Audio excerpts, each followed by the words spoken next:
And here to set the stage is Samuel's very good friend, John Cipolla, who's an associate professor of music and serving as his host in Bowling Green. John? Thank you, Brian. Good evening, everybody. My daughter, Gabriella Cipolla, started a program in Greenwood High School called Reach for Tolerance, which is a program to develop awareness of tolerating others' differences and learning to live together. And so Sam spoke this afternoon at Greenwood High School, and this is the introduction that Gabriella gave to the student body. To teach tolerance to one individual is to teach it to generations, for ignorance and prejudice are learned traits and can be conquered by knowledge. Sam Marder's mission is to teach tolerance and open-mindedness to students like us, to widen the birth of acceptance in our school, our communities, and our lives.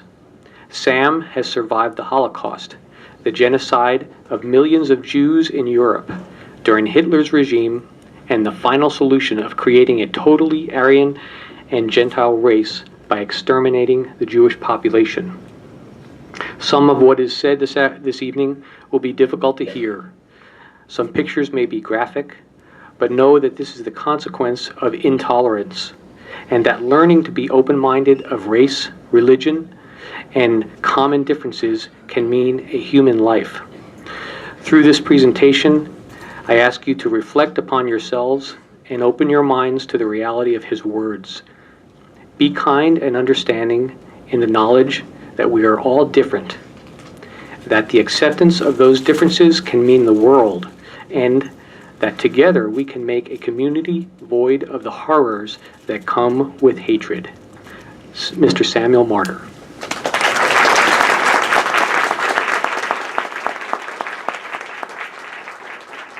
Thank you, John. You want this? I see. I see. Yeah. Okay. Can you all hear me? I guess that might be a little better. Okay. Mark Twain once said,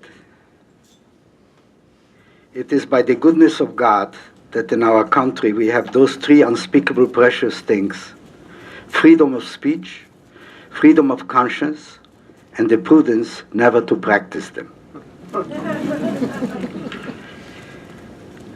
It is for this reason that I actually decided to talk to people, and especially to young people in schools, because we live in a world which keeps repeating history,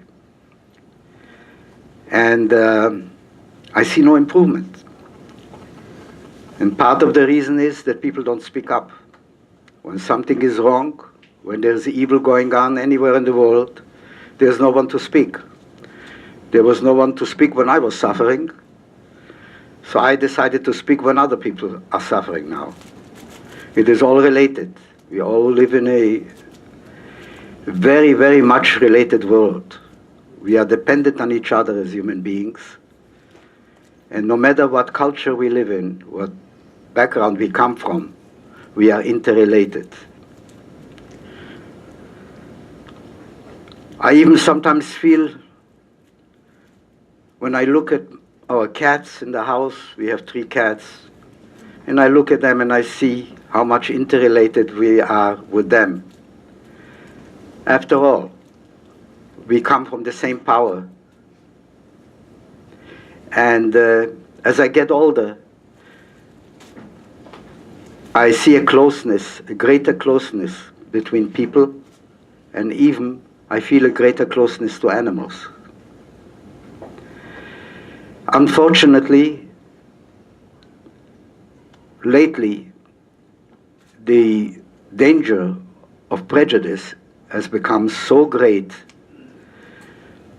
that it actually endangers the whole world as a globe. It is not anymore a danger that presents itself to people in a certain area. We all know that Hitlerism started with prejudice, and we know what it ended with. God forbid if prejudice keeps going on, one bomb can destroy a whole population. I wish there would be more people that would devote their time to talk about these things, because prejudice is almost an acceptable disease. I don't think there is a person in this room that has not experienced, in one extent or another, some kind of prejudice. We all suffer from it in one way or another. And the fear of watching these things, this disease growing all over the world, makes me very fearful of the next generations. So my message really is that only goodness and kindness can change it, can change the whole situation, and the situation in all over the world. In some cases, prejudice goes so far and is so deep entrenched in people's minds and hearts that, frankly, I have no great hope. But we have to keep on trying. And we have to begin with our own lives, with our own souls, with our own brains, to begin to think what kind of person we want to be. How do we relate to others that may help bring peace? We know that when we throw a stone in the water, there are many repercussions happening in the water. And this is also with human feelings. Violence is not something that is executed by bullets only. There are all kinds of violence. There is the violence of hate, there is the violence of prejudice, there is the violence of simply disliking another person because he's dressed in a different way or has a short nose or long nose. These are all forms of violence. Violence comes through words, it comes through feelings, and it is transmitted very fast because we do react to feelings.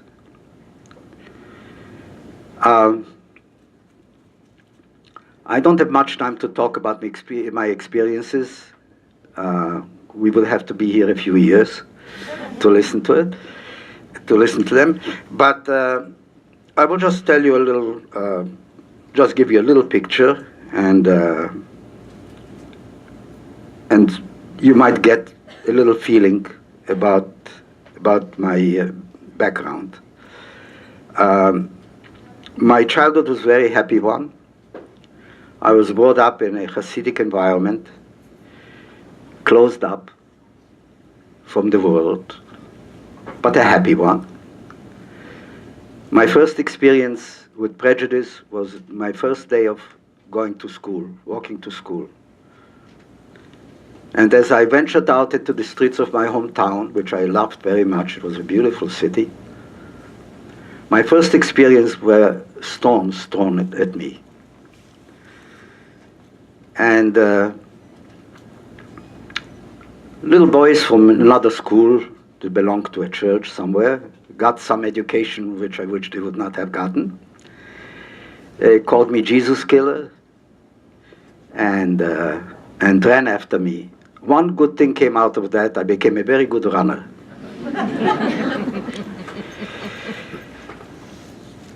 When the war broke out, hell really started coming very close home. And we began to realize that our lives are not anymore safe. My father did not want to believe stories that came from Germany about people being shot on the streets. And I remember him saying, this is not possible, this must be communist propaganda. The Germans would never do a thing like that. The Germans would never accept these insane theories of Hitler. And he actually died an optimist.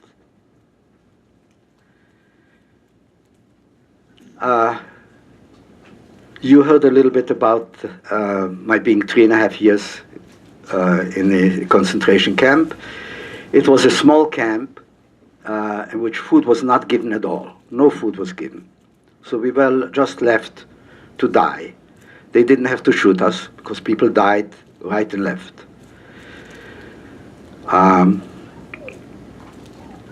But after the first winter, which was a fierce winter, those that survived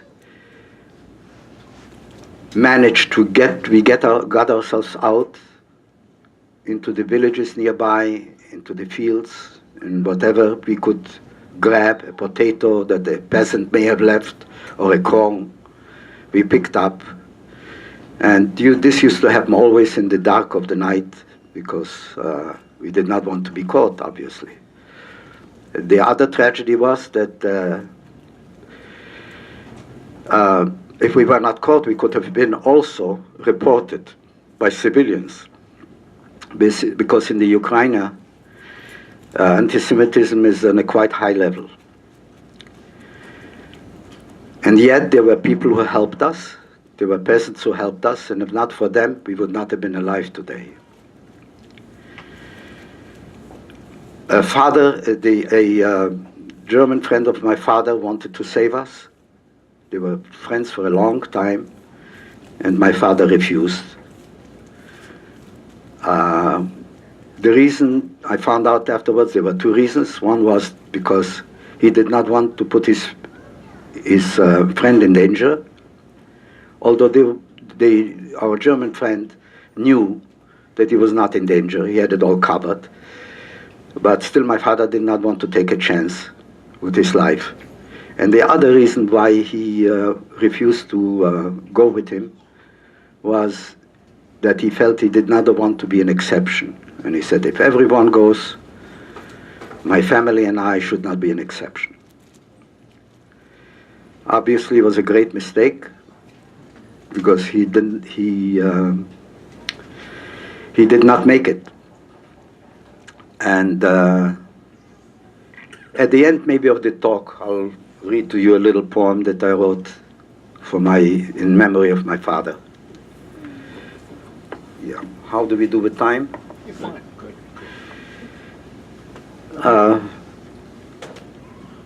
The conditions, having brought up in a religious home, I was always brought up to know that God loves me. God loves us. Can you imagine the conflict that I had at the age of 10 when I saw my father with glazed eyes, dead near me on the floor? So I was just waiting for God to wake him up. I knew he was a wonderful person, so God would not punish him, such a person. And as I grew up, I began to realize that I should not complain to God, but the people are creating whatever happiness or whatever misery there is in the world. And from that moment on, I learned not to hate and not to prejudge people and not to generalize. I felt perfectly comfortable after the war with German people. I have some very close friends who I consider brothers in spirit, that I feel I could never have. If I had a brother, I could never have a better brother than one, especially one fellow who lives now in Berlin.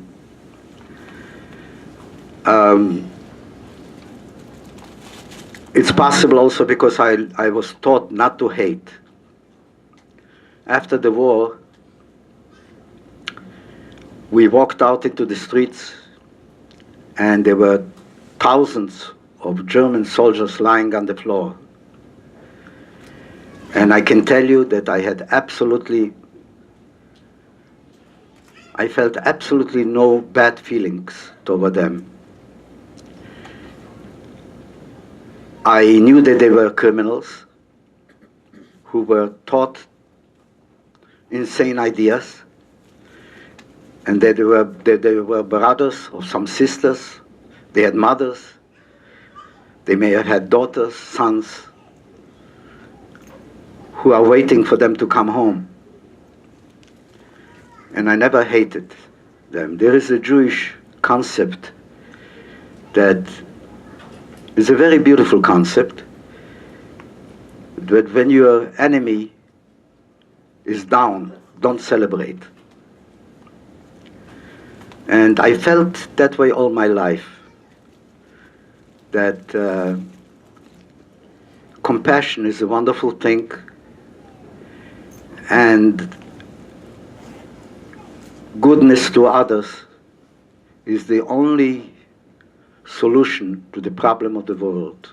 Goodness, kindness, love cannot be taught in books, but it can be practiced. It comes straight when it comes straight from the heart. And I hope that I lived my life that way all throughout. I may have had several setbacks with some people who I found that I could not communicate at all. I get very upset when I see prejudice, terribly upset. And but that is the end of my feelings. In other words, I never get to hate those people that are prejudiced. I only feel very upset. I had once a very interesting encounter with a extremist Islamist on the internet, and it just came by accident because I'm so bad with computers. So I wound up in the wrong place. And as I looked at the statement that he made, was there are too many Jews. Too bad he killed so few. Hitler was right. Normally I would not have answered it, but I felt very compelled to answer it. So I answered him. I said, do you realize, well, first of all, I told him, I'm one of those that survived. I almost didn't make it. And do you know that if Hitler was alive, you would not be alive to write me this email? Oh, there was a little answer coming, you dirty Zionist, whatever names they like to call Jews at this point, whatever they can. And I answered him again. I did not give up. And I told him, do you know what a Zionist means? To be a Zionist only means that you would like Jewish people to have a place of their own so they can run away when somebody bothers them. And then he answers me, said, I have Jewish friends. Jews are not a religion. Jews are a religion. Judaism is a religion. Jews were never a people. So I told him the Jews were a nation before there was an Iraq, before there was a Jordan, before there was a Syria, before there was a Saudi Arabia. And frankly, if it would be up to me, I would like to see every human being live wherever he wants to. But unfortunately, the world is not built that way. And in some of the countries which you love, a Jew is not allowed even to step in. And the Zionist country, which you call a Zionist entity, Arabs live quite well. They study in the universities. The first Arab women that ever had a chance to study began in Israel. So I would suggest that you think a little bit about it, and instead of reading propaganda, try to read your own brain. The answer I got, my friend, the best to you and yours. So that was one fight I won. I think I'm getting towards the end, right? Okay for a while, Sam? Yeah. I think that really progress begins from within. There's a wonderful philosopher by the name of Krishnamurti. Don't think that he's a leader of those who bang on the drums and 10 times a day and yell Krishna.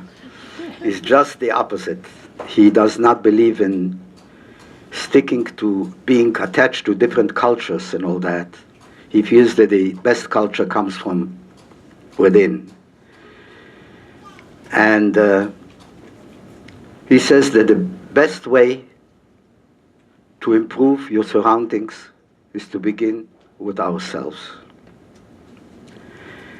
I love that philosopher. I think he's one of the greatest people that lived in this century. I went to listen to him a few times, and every time I came to listen to him, I left with a good heart, because I knew that there is one man who finally sees the truth that only human beings can improve others by improving themselves first. I can tell you that in spite of my decision after my father died to be kind and good to other people, I had great struggles. I had great struggles when I came out of concentration camp. I was lost. I was completely lost. I was disoriented. I could not concentrate. Up to this point, I have trouble concentrating on a book. It takes me a long time to read a book, because I go through several sentences and then I stop. So I suffer the consequences up to this day. I have to live with it, because I know the sources, and I cannot change my past. But I do know I can change the present. To whatever extent I can change it, I do. And I hope to keep on talking for as long as I get the strength to talk, and keep on reaching people. And I feel that it is the most important thing that I ever did in my life, was to begin talking about prejudice. And I did some things that some people considered important, but nothing equaled what I had decided in the last 10 years, is to talk to people and talk until I may be able, if I'm able to reach one person, I think it is worth for me. I will read for you a little poem. It's a little long, but it's not too long. It's in memory of my father. You left this world so soon, with my child's heart in unbearable pain, eyes overflowing, streaming with tears. Those marked the final days of my childhood years.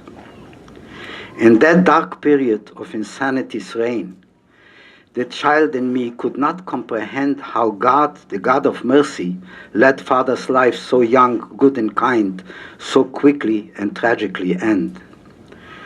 And how you, my father, my teacher of life of compassion and love, could abandon this world without taking me with you to the heavens above.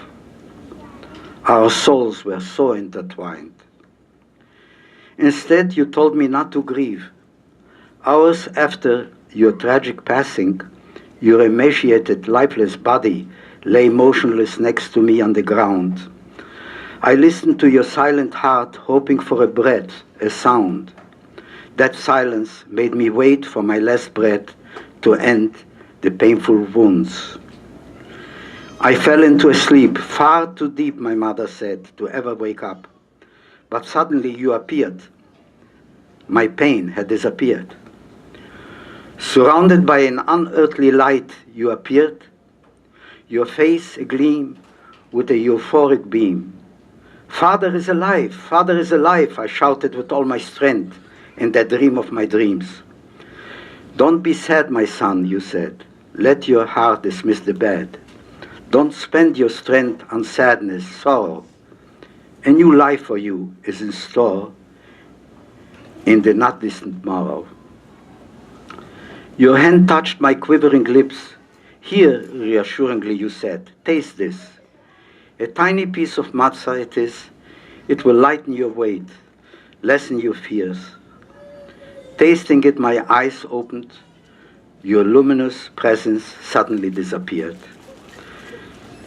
I looked at, saw your lifeless face through a curtain of streaming tears. Waited, hoping for your eyes to open, but alas, reality confirmed my fears. You came to me in dream only and returned to eternity. But gradually I discovered my dream was part reality, for you never left me. I was not alone. Your spiritual fountain fills my life. Its treasure is a source of strength, although a steep mountain it is to climb. Difficulties reaching it I don't mind. Memories of your kindness, strength, and wisdom lift my spirits, are lessons for life to learn from. Forever they will be enshrined in my heart and mind. Many years since then passed by. Your legacy keeps my soul alive. The spiritual fountain did not dry. Your image stands in front of me. Your voice constantly accompanies me. It did not die.